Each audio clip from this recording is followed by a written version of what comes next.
In the winter of 1876, deep in the isolated mountains of Montana Territory, a German doctor named Theodor Brennan came across something that would haunt him for the rest of his days.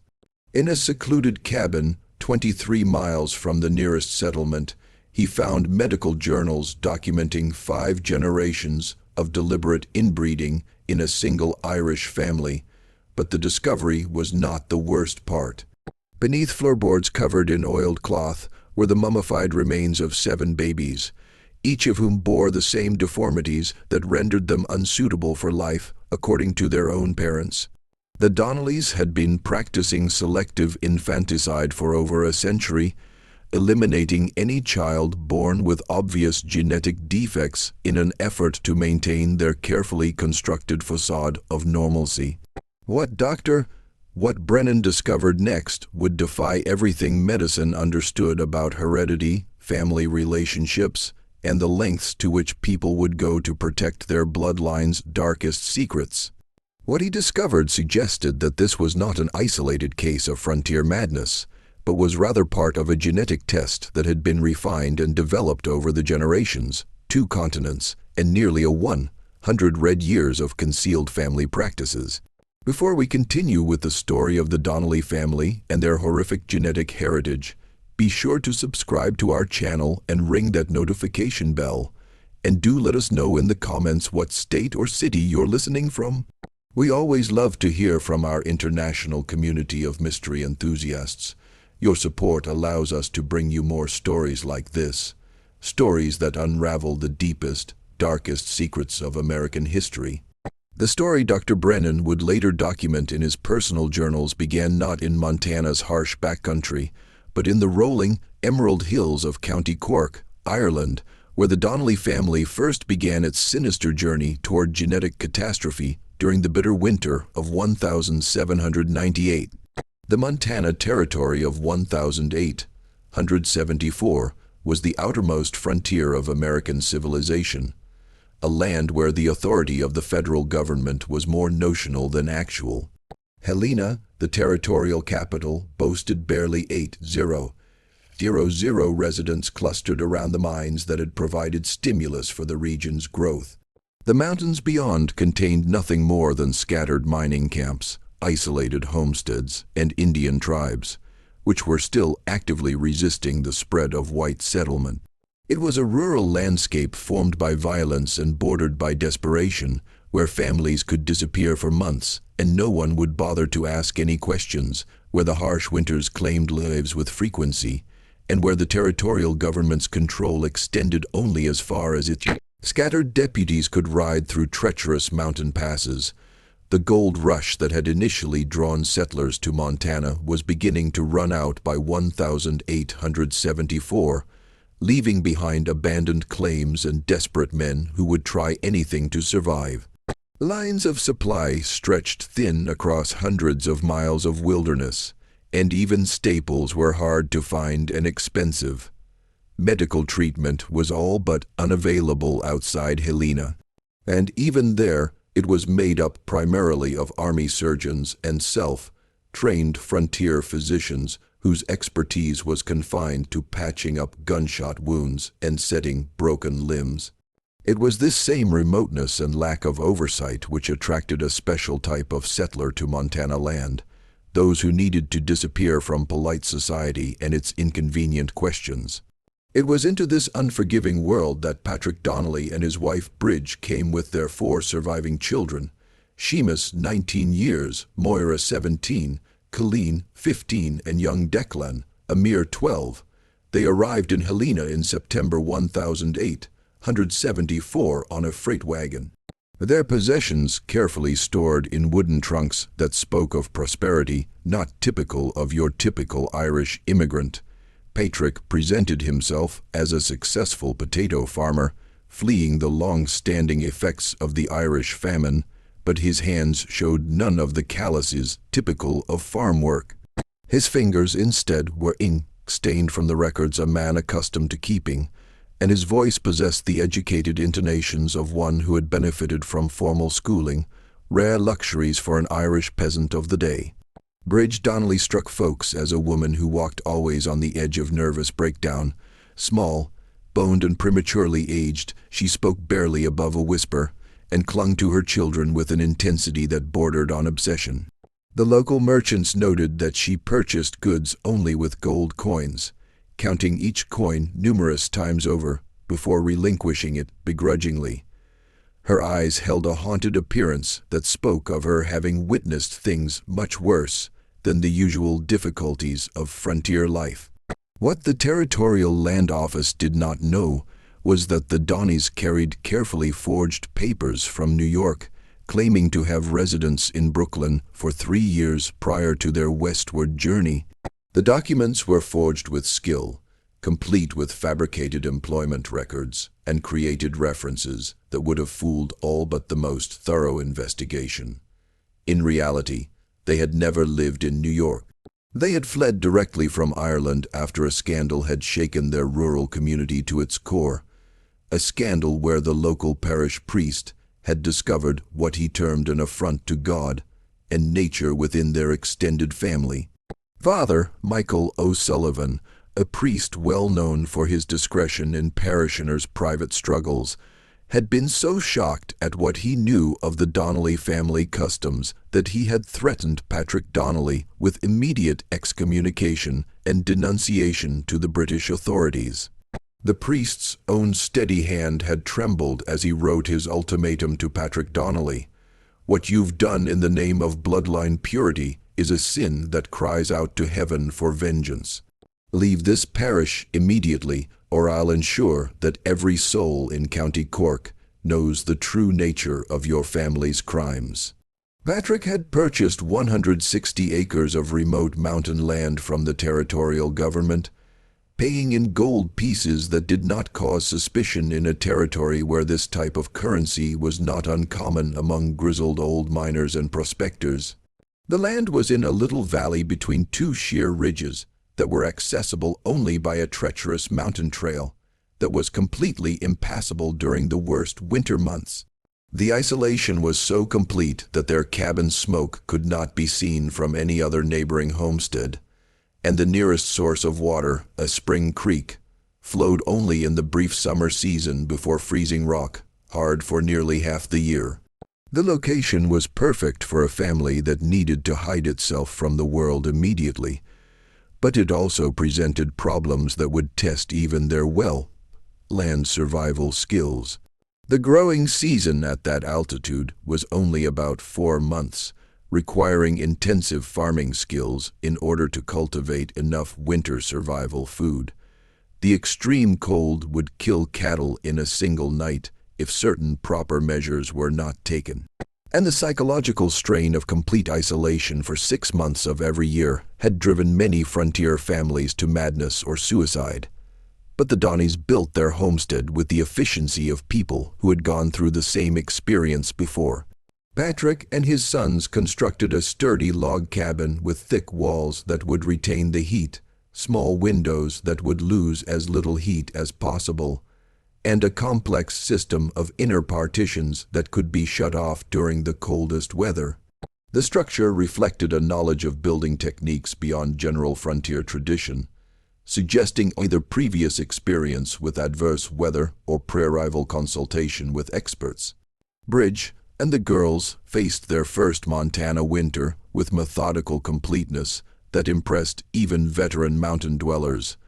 They cached meat with techniques that conserved space and avoided spoilage, cultivated crops that were specifically chosen for their development in infertile soil and brief seasons, and supply rationing systems that manifested a mathematical thoroughness not anticipated from supposedly uneducated Irish peasants. Yet, neighbors who spotted them occasionally on supply trips to Helena noticed peculiarities that set the Donneys apart from other frontier families. The family members bore intense similarities to one another that went far beyond the usual familial traits. Their pale blue eyes, sharp angular features, and unusually long fingers created an almost unnerving sameness of appearance, The children exhibited behavioral tendencies that were both precocious and disturbing. They were showing atypical intelligence and restraint for their age, but also a suspicion of strangers and a submissiveness to parental discipline that bespoke fear rather than respect. Most troubling were the dialogues that had been overheard by Jake Harrison, the regional mail carrier who made monthly circuits through the mountain communities. They frequently spoke Irish Gaelic to one another, but even when they used English, their dialogue was peppered with references to preserving the line untainted, the strength that's achieved through good breeding, and the sacrifices that are undertaken for the family's sake. These were not the typical worries of frontier families struggling for simple survival. They suggested darker, hidden reasons for their isolated lifestyle.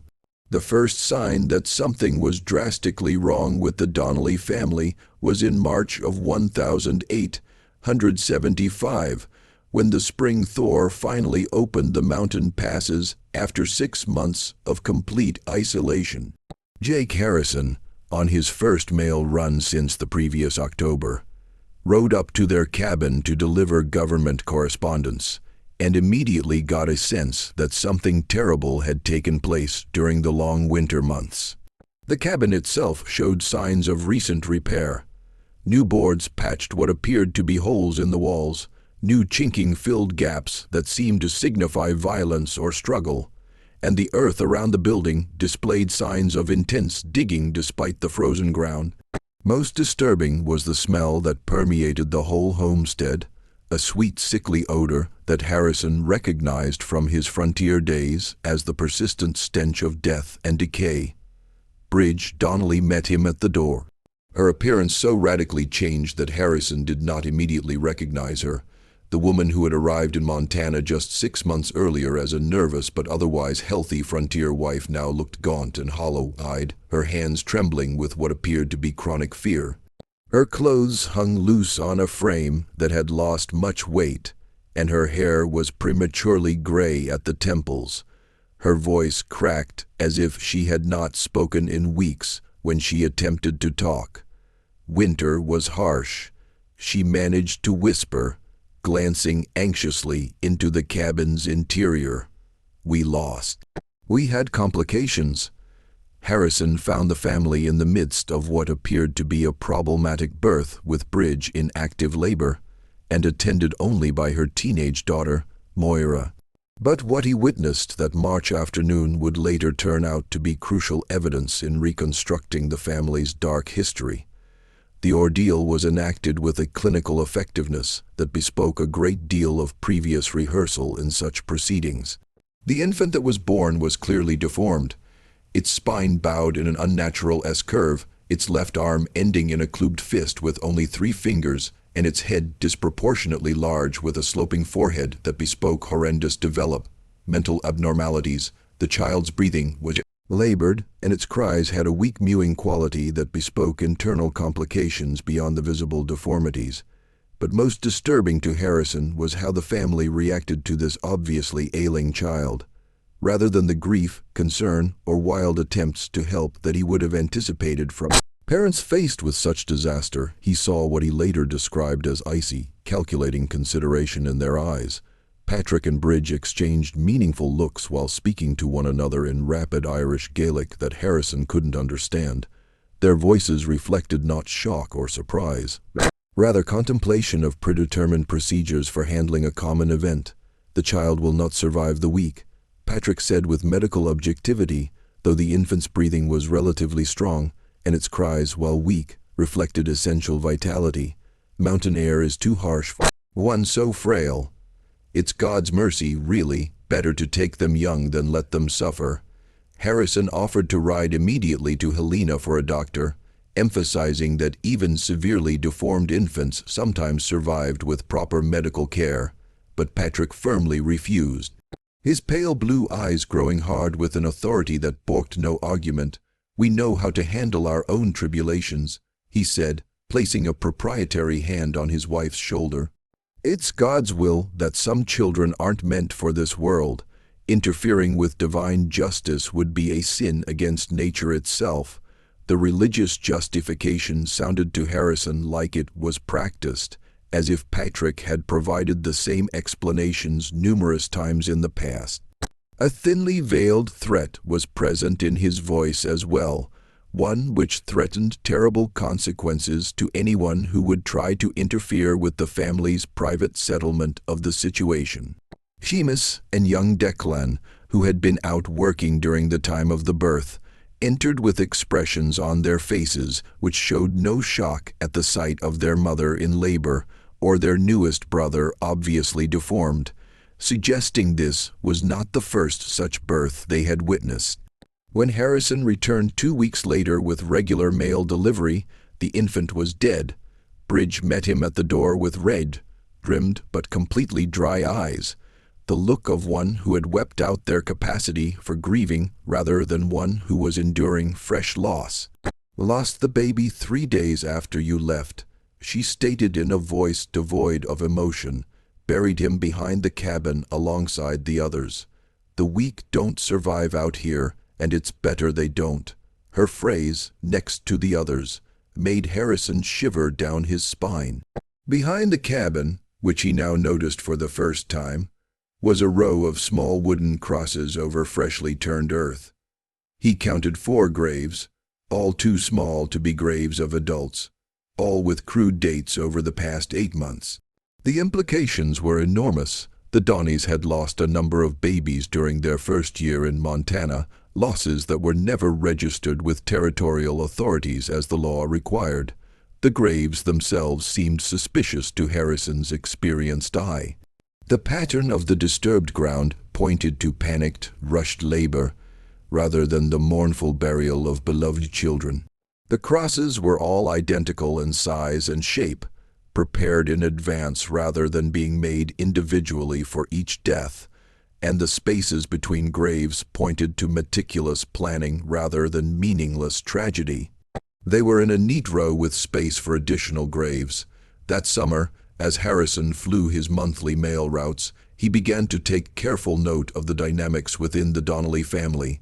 What he observed gradually formed a picture of a family that was operating under pressures and rules that had nothing to do with normal frontier survival.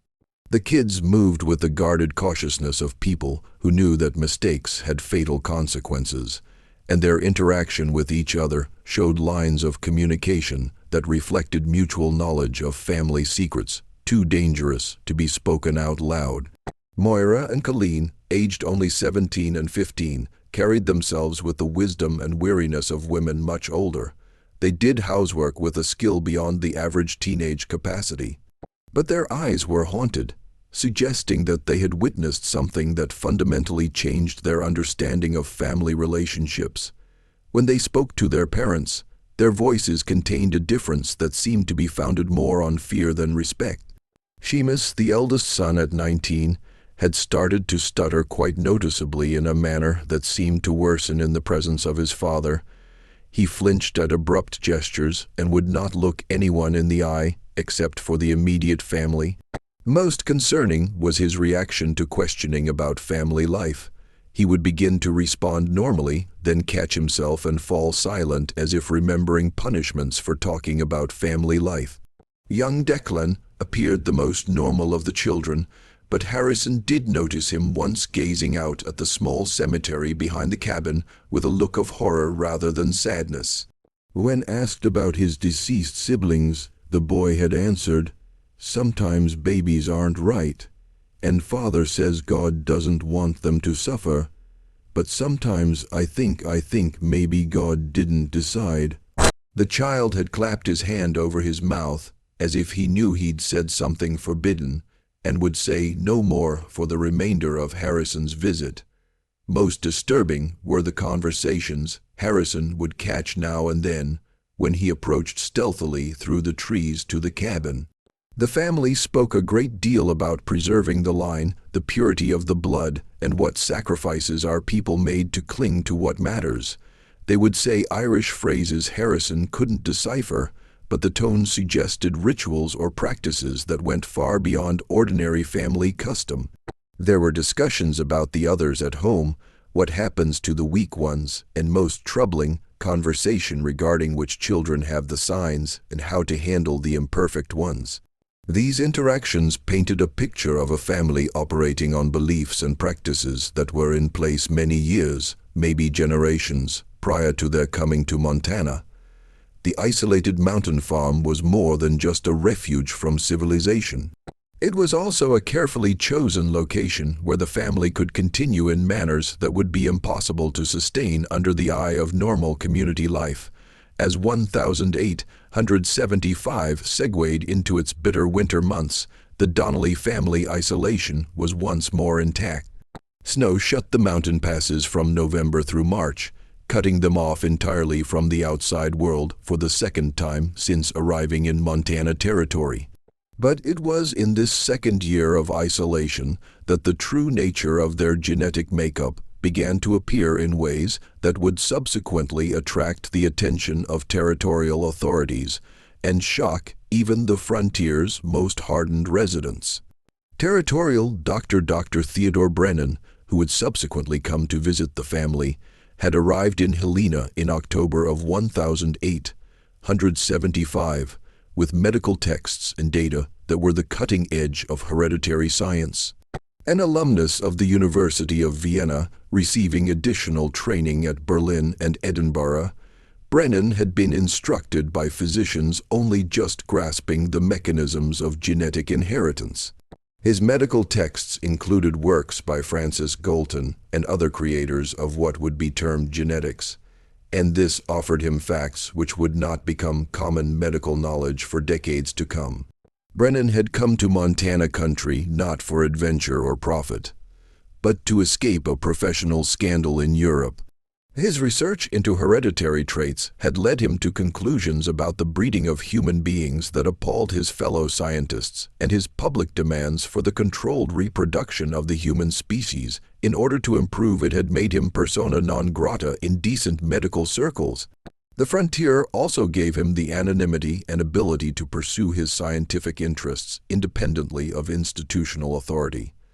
The same liberty that had initially attracted the Donnelly family for their own nefarious purposes. During the winter of 1875-1876, Brennan received his first hint that things were not right in the mountain valleys when Jake Harrison appeared at his Helena office in February. Having traveled the risky winter trail to seek medical counsel, Harrison described events opposite to his 8 years of experience in Montana's backcountry. Strange lights seen issuing from the Donnelly cabin late at night, smoke patterns that suggested fires burned at odd times and temperatures, and most fearfully of all, sounds carried over the snow-covered ground on the still winter nights. Dr. Harrison answered, his weathered face furrowed with concern and bewilderment. "I've been bringing mail through these mountains for 8 years. I know between run-of-the-mill frontier adversity and something truly wrong.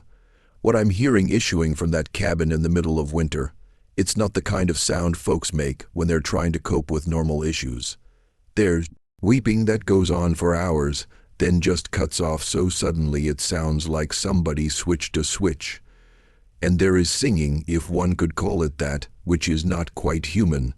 The melody is off, as though it's for voices that work differently from ours." Harrison also witnessed optical effects which would upset his utilitarian frontier psyche. The Donnelly cabin would see lights on when fuel efficiency would have to be absolute in order to survive in winter. The patterns of lights suggested activity with extended periods of light in the blackest part of the night, activities that weren't compatible with regular family habits. The most chilling moments came when Harrison observed figures pacing back and forth through the cabin during blizzard conditions that would have made it impossible for anyone to venture outdoors.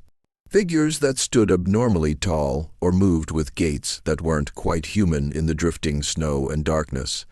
Brennan's medical instincts were immediately activated by Harrison's stories, but the snow in winter made any journey to the Donnelly cabin totally impossible.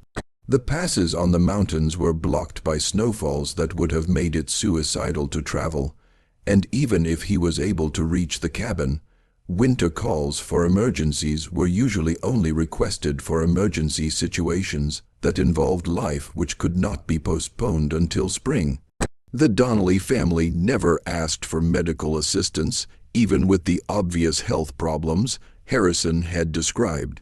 Instead of taking a dangerous winter journey, Brennan began trying to study Irish immigration papers and territorial archives in the hopes of discovering whatever records existed regarding the family's medical history and genealogy.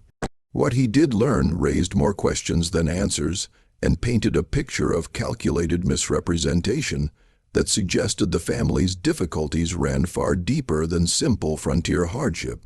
The Donneys had presented themselves as Irish, from County Cork, fleeing poverty and crop catastrophes that beset rural Irish communities in the 1860s and early 1870s. Their immigration papers bore detailed descriptions of lost families, homes destroyed by fire, and economic hard times that forced them to emigrate to America. But careful cross-checking of the accounts they gave with genuine Irish parish registers showed discrepancies that overwhelmingly suggested advanced forgery. The family members recorded in Ireland were unverified by church marriage and baptismal registers that normally provided reliable genealogical information. The locations of the farms as provided did not match historical records of land ownership in County Cork. Worst of all, explanations for immigration provided, crop failures, and destitution did not explain the significant amount of gold the family had employed to purchase their Montana property, for transport across the country, and for establishing their far-flung homestead. Even more startling were reports Brennan found in New York immigration documents, records that immigration authorities had apparently not thoroughly vetted. There had been a Donnelly family that had indeed traveled through Ellis Island in 1874, but had been held by medical inspectors for suspicious bodily characteristics in the children that suggested likely genetic flaws. The medical report recorded findings of abnormalities in development in accordance with defects in genetics and indicated that the parents had become more aggressive and evasive upon being questioned about their family medical history. The immigration medical inspector, Dr. Samuel Morrison, had recommended that the family be detained for extended medical examination, but his report had been overruled by administrative officials eager to work through the large number of immigrants arriving each day at Ellis Island. Morrison's comments suggested that his suspicions went beyond mere medical irregularity. He had observed patterns of behavior among the family that suggested systematic withholding of information related to public health and safety. As Brennan kept digging through records to which he had access, he discovered references to Irish families by the name Donnelly in other American communities, families who had immigrated during other periods but shared similar patterns of behavior. A Pennsylvania Donnelly family had been investigated by local authorities in 1871 for exceptionally high infant death rates. Yet another Ohio Donnelly family had been investigated by county officials in 1873 on suspicion of child abuse, though the investigation was dropped when the family up and left town abruptly without bothering to send on their mail. The trend seemed to suggest that the Montana Donneys were not renegade criminals, but part of an extended family chain whose members worked in concert and moved frequently to avoid official detection. The implications were staggering. If they all belonged to the same extended family, their genetic alteration and wholesale slaughter of infants might have been practiced in multiple states and have numbered dozens of victims spread out over a couple of decades. When spring approached and the mountain passes became clear, Brennan became increasingly fascinated by the mystery of the Donnelly family. His training as a professional taught him that isolated populations caused genetic problems due to restricted breeding pools, a process well documented in isolated populations throughout history. But there was something about this particular family that suggested a pattern far more intentional and orderly than simple geographic isolation could explain. The intersection of Harrison's dreadful discoveries, the suspicious immigration backgrounds, and the evidence pointing to potential connections with other similar clans in other states made Brennan feel that the Donneys were something new to his practice as a doctor. A family that had volunteered for genetic experimentation on themselves, regardless of the consequences for their children or society in general. When the spring thaw of 1876 finally saw the mountain roads open, Dr. Brennan decided to make a personal call on the Donnelly homestead, purportedly to provide routine medical services to a remote frontier family. What he found there would change his entire view of human nature, genetic science, and how far people would stretch to keep family secrets that spanned many generations. The trip to the Donnelly cabin took a full day of hard travel over country that appeared to have been specifically selected for its isolation. The trail followed winding paths through thick forests, over precarious creek bottoms, and up steep mountain sides that would have tested the best horsemen. The solitude was complete so that Brennan encountered no other travelers, no sign of other homesteads, and no sign that any others had followed the trail in months. The cabin itself presented deceptively innocuously from the exterior, sturdy built, well-maintained, with signs of conscientious farming and successful animal husbandry that showed a family prospering on the frontier. The surrounding countryside testified to careful effort and frugal use of land, intensively cultivated vegetable gardens, efficient livestock shelters, and drainage systems, an indicator of sophisticated agricultural skill. Brennan's doctor's eye, however, spotted disturbing details that most travelers might have overlooked. The rear cemetery behind the cabin contained too many grave markers for a family which had supposedly lost only scattered infants to pioneer privation. Brennan counted 11 wooden crosses, all designated plots which were clearly too small for adult burials, all of which bore dates of death at suspiciously regular intervals rather than the clustered group typical of epidemic illness or severe weather mortality. The graves themselves were arranged in tidy rows that showed meticulous planning and not hasty actions to unanticipated tragedies. More disturbing was the evidence of new growth within the cemetery grounds. New scuff marks from equipment in surrounding trees and recently disturbed soil suggested that additional grave locations were being set aside in advance. Efforts that suggested the family expected future deaths and not desired evasions thereof. The crosses over graves already occupied had identical construction and wear patterns as if made in a batch and not specially crafted to accommodate the individual deceased children. Patrick Donnelly welcomed him to the door of the cabin with a mix of frontier politeness and barely concealed exhaustion that immediately alerted Brennan's professional instincts. The family patriarch had transformed in ways so extreme since Harrison's filings a year ago. His hair was completely white, although he appeared to be 45, and deep furrows scored his face in patterns that suggested long-term stress rather than typical wear. His hands quivered uncontrollably when he didn't believe anyone was watching, and his eyes bore a haunted expression that Brennan was familiar with from viewing patients with severe psychological trauma. "We don't need a doctor here," insisted Patrick in his best effort at firmness, but his voice lacked the authority of his words. "We had always solved our own problems, as our families had solved their own problems in the homeland. Bringing in strangers to the business of the family only complicate issues that are better solved in the old manner." Bridge stepped forward from behind her husband, and Brennan was shocked at the appearance of her physical deterioration since Harrison's last accounts. The woman who had delivered less than a year previously now appeared gaunt and sunken-eyed, her form so gaunt that folds of clothing cascaded from projecting bones. There was a constant tremor in her hands that could indicate neurological problems, chronic malnourishment, or psychological distress severe enough to become physical.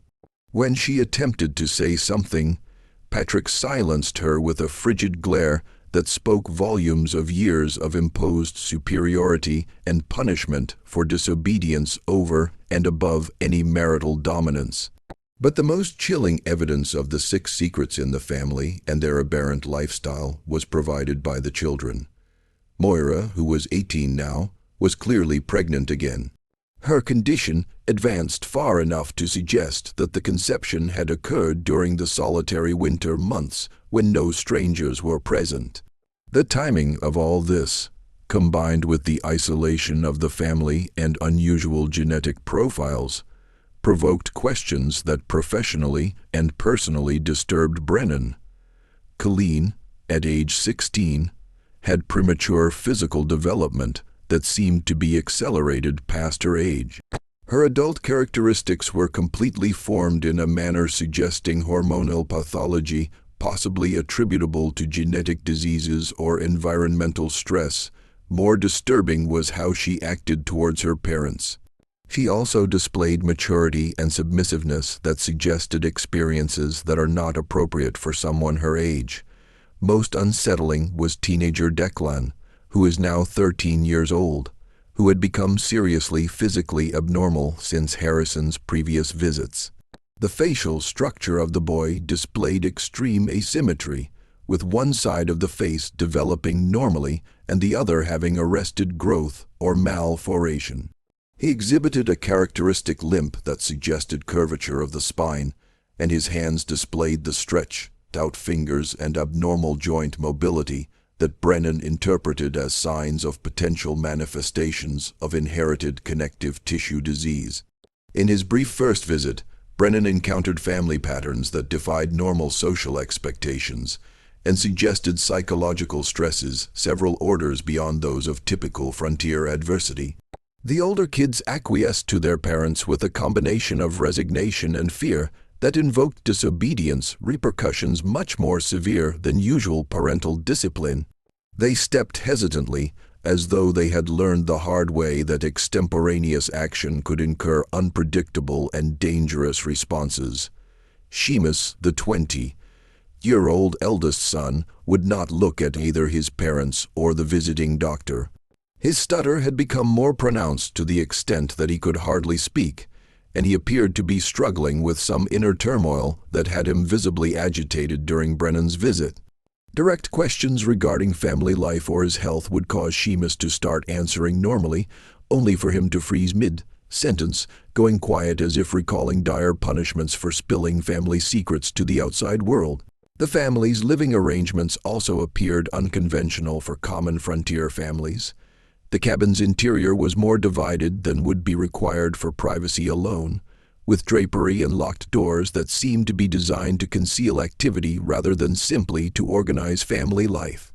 Other sounds from around the cabin suggested an ongoing process which the family did not want their caller to see, and there were scents, medicinal, organic, and faintly disturbing, which implied practices beyond frontier medicine or food preservation.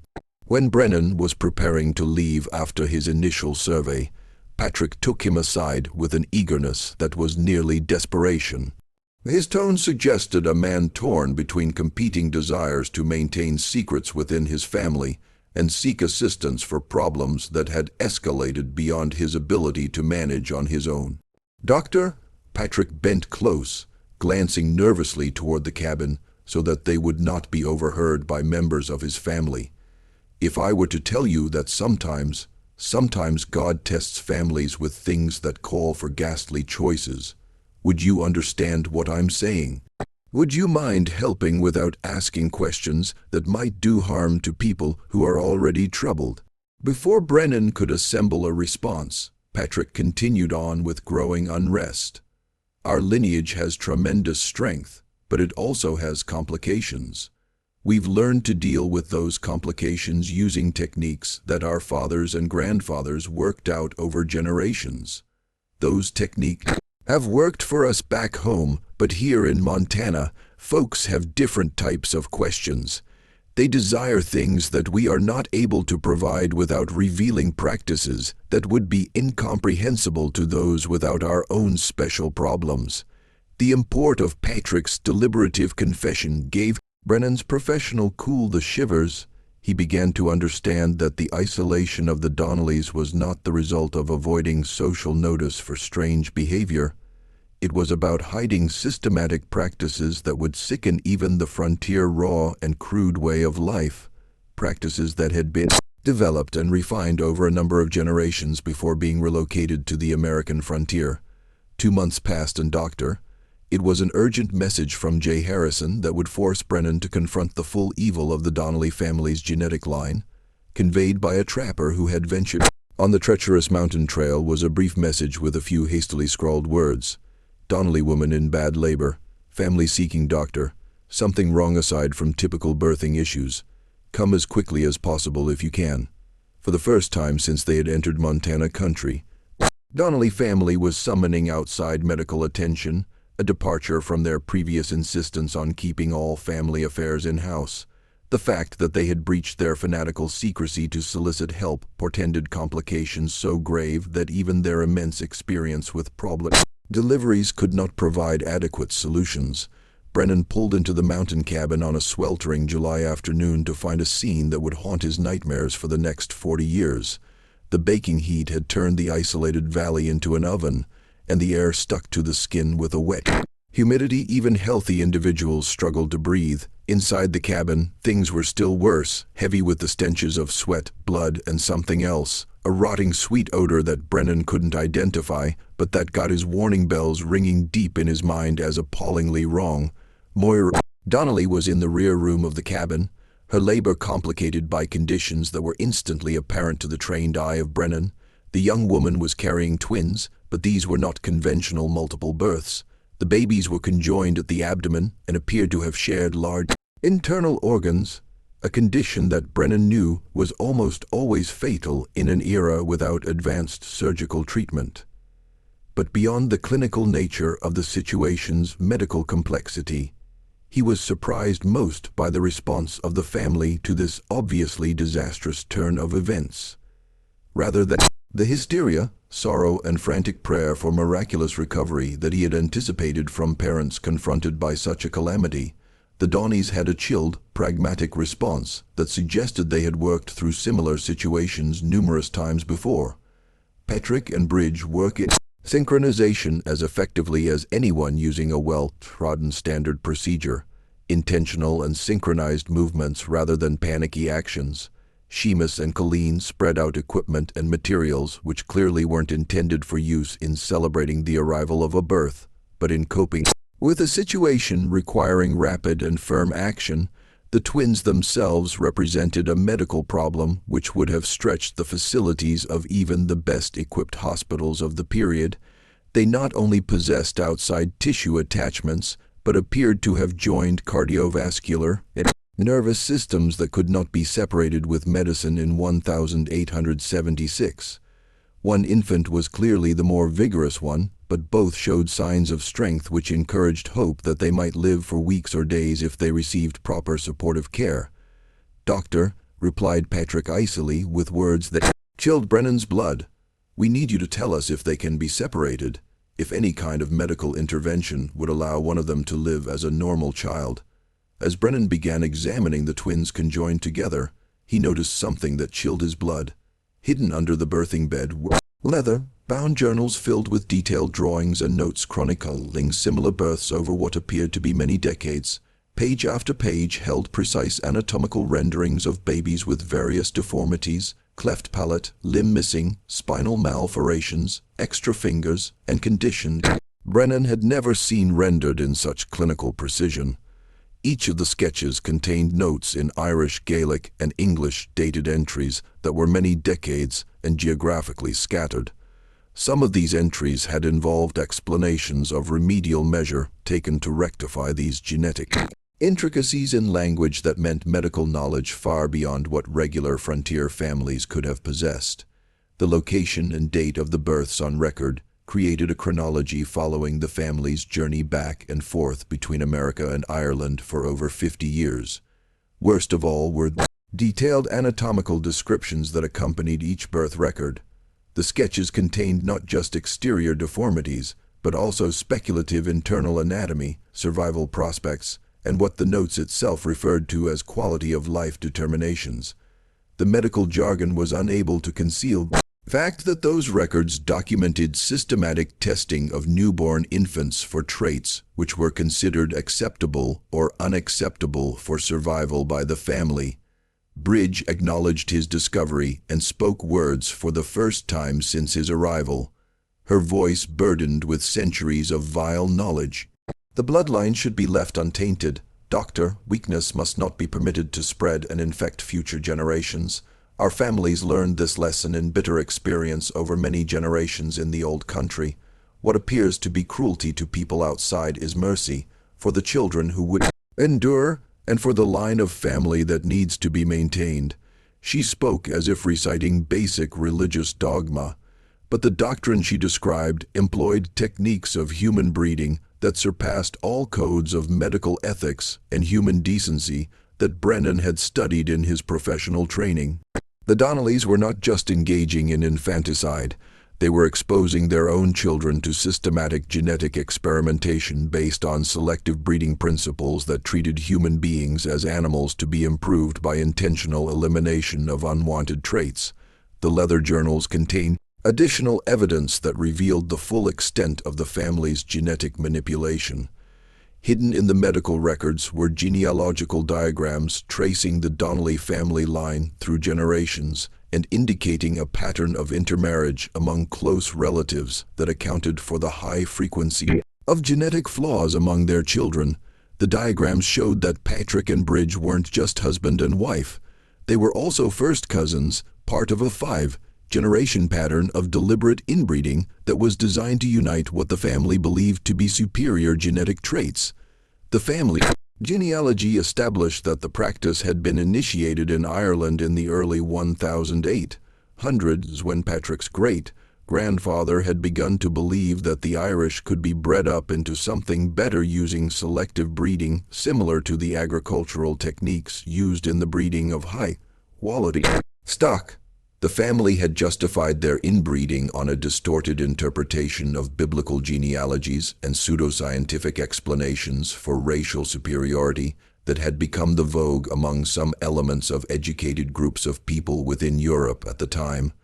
As Brennan continued to examine the twins and review the family's medical history, he knew that he was witnessing the ultimate result of a many-generation long genetic experiment the family had conducted in complete ignorance of the suffering it caused. The writhing twins in their makeshift cradle represented not a random disaster, but the inevitable fruit of decades of concerted genetic manipulation that had finally borne flaws so glaring they could no longer be hushed up or rationalized away. And just when we were sure we'd heard it all, terror in the Montana hills heat up. If this video is chilling you out, forward this to a dark mystery loving friend. Give a thumbs up on that like button to support our content, and subscribe never to miss another story like this. Let us explore with you what comes next in this chilling tale of genetic experimentation and family secrets that stretch over generations of intentional human experimentation. The urgency of the conjoined twins forced Brennan to make choices that would haunt his conscience for the rest of his career. The infants were clearly suffering, their shared cardiovascular system struggling to keep two separate bodies alive, their chest rising and falling in shallow, irregular motions. Medical intervention was impossible with the primitive technology available in the isolated mountain shack, but denying them their misery by not attempting some sort of alleviation grossly insulted every medical ethic that Brennan had sworn to abide. Brennan, as a physician, studied the hidden journals all night as the conjoined twins fought for survival. The full nature of the Donnellys' genetic manipulation was revealed to be horrifying. The documents listed not just 5 generations of selective breeding and routine infanticide, but a full program of human experimentation that had been carried out with scientific proficiency for over a century. The The first brown-inked entries that had faded and were in antique Irish script described how the first Donnelly patriarch Fergus Donnelly had begun the tradition in County Cork in the 1790s on the advice of what the journal called learned men who were familiar with the science of bloodlines and breeding human stock. These early diary entries revealed that Fergus had been inspired by agricultural breeding theories that were becoming popular among progressive farmers during his time. Men who had achieved phenomenal success in breeding improved breeds of cattle, horses, and sheep through careful selection and controlled breeding. Fergus believed that the same theory could be applied to human breeding in an effort to create what he referred to as a perfected Irish bloodline that would be more intelligent, stronger physically, and better morally than the debased peasant breeds which he believed had been weakened by centuries of British oppression and poverty. His initial experiments involved marrying his own children to their first cousins, which he justified through close examination of biblical genealogies that seemed to support the marriage of close family members to each other groups. The early results had seemed to confirm Fergus's expectations. The first generation of deliberately inbred children were characterized by outstanding intelligence, breathtaking physical attractiveness, and what the family took as evidence of genetic superiority. Yet the files became evident that even among the first generation, there were, in whispers, wiped-out births of grossly deformed infants through what the journal delicately termed merciful release from earthly suffering. With each generation, the genetic testing became more systematic and more scientifically sophisticated. Each of the subsequent patriarchs had refined the breeding plan, introducing new criteria of selection and more involved rationalizations for eliminating children that did not come up to the evolving standards of family genetic acceptability.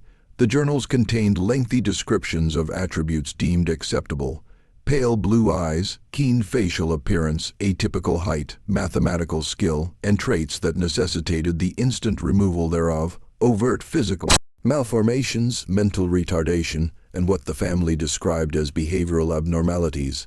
But the most horrific finding was when Brennan discovered a section of the journal dedicated to what was described as the enhancement protocol. The entries detailed systematic work towards accelerating the concentration of acceptable traits by increasingly closer breeding relationships.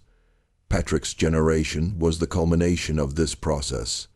He and Bridge were not just first cousins, but offspring of 4 generations of deliberate inbreeding to enhance the expression of what the family considered superior genetic traits.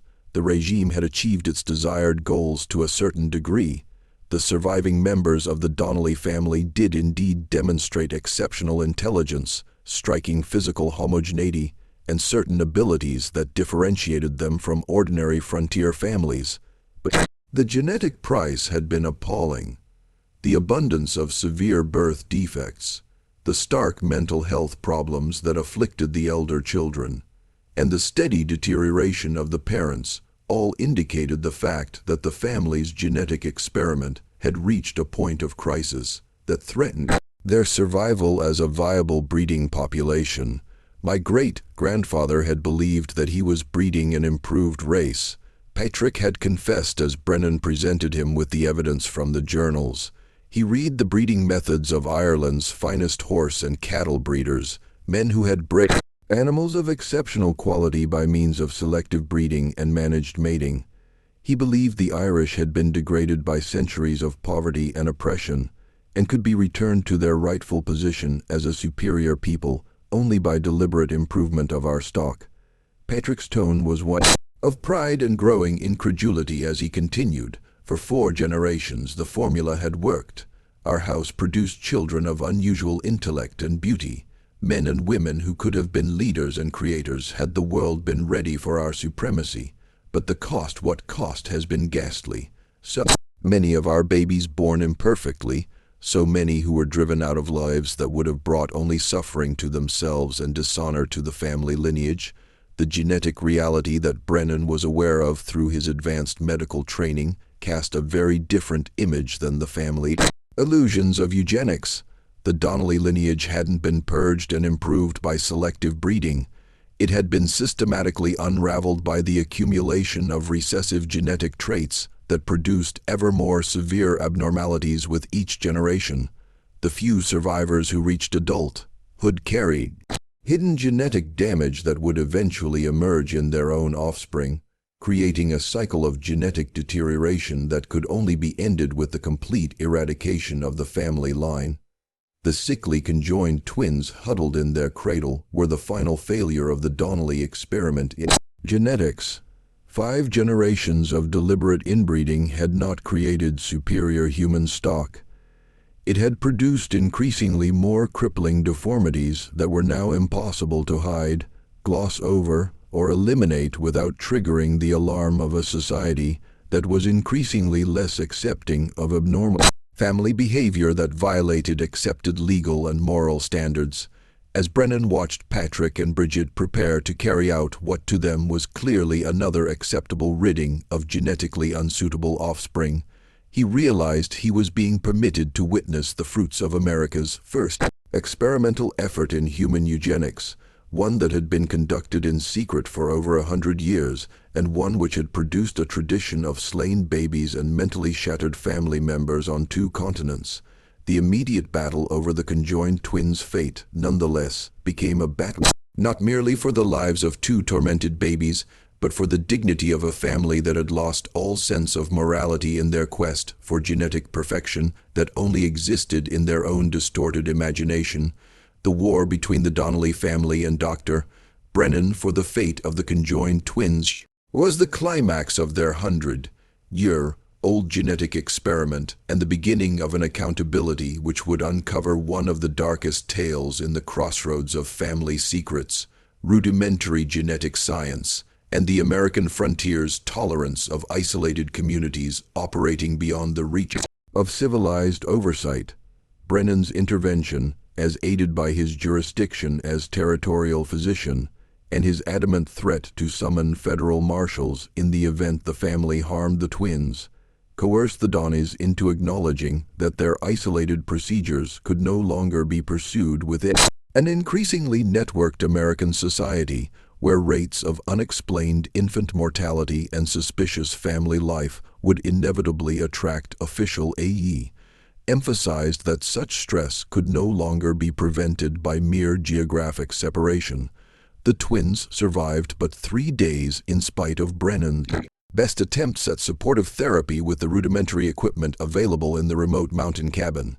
Their shared cardiovascular system proved too tenuous to sustain life, and they died peacefully in the blackness of Brennan's 3rd day at the homestead during early dawn. But their brief lives were the final irrefutable proof of the disastrous outcome of the Donnellys' genetic experiment, outcomes which could no longer be hidden from the world or rationalized by religious teachings which had become ever emptier with each subsequent generation of deliberate inbreeding. The loss of the twin provided Brennan with the legal authority he needed to pursue a comprehensive investigation into the family's medical history and procedures. His exploration of the 11 small graves behind the cabin, along with careful study of the family's medical diaries and genealogical records, revealed signs of systematic multiple-generation infanticide and at least 23 reported cases of children who were killed for numerous genetic abnormalities, ranging from visible physical abnormalities to behavior traits that the family became unacceptable. Faced with Himalayan evidence and the threat of real prosecution for murder, which would have attracted capital punishment under territorial law, Patrick Donnelly ultimately revealed the full extent of their family history and organized genetic experimentation involving 5 generations of his family. The tradition had begun in Ireland during the early 1800s when his great-grandfather Fergus had become obsessed with creating what he referred to as a perfect Irish bloodline through selective breeding techniques imported from agricultural animal husbandry. The family had justified their actions through the mix of pseudoscientific theory of human improvement, warped religious reinterpretations that portrayed genetic abnormalities as manifestations of divine wrath for racial purity, and social Darwinist ideologies that were rapidly gaining popularity among certain educated segments in the mid-9th century.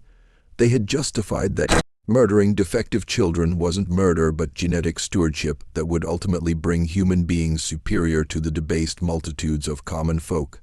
The psychological toll of maintaining these beliefs and practices over generations had been calamitous for all family members. Patrick himself suffered from chronic depression and anxiety that had increased exponentially as the genetic price of inbreeding became impossible to ignore. Bridge had suffered numerous nervous breakdowns and displayed symptoms of what Brennan recognized as extreme post-traumatic stress at the hands of being engaged in wholesale slaughter of her own children for years. The surviving children had a pitiful array of psychological and physical damage attributed to both genetic factors and the traumatic circumstances under which they had grown up.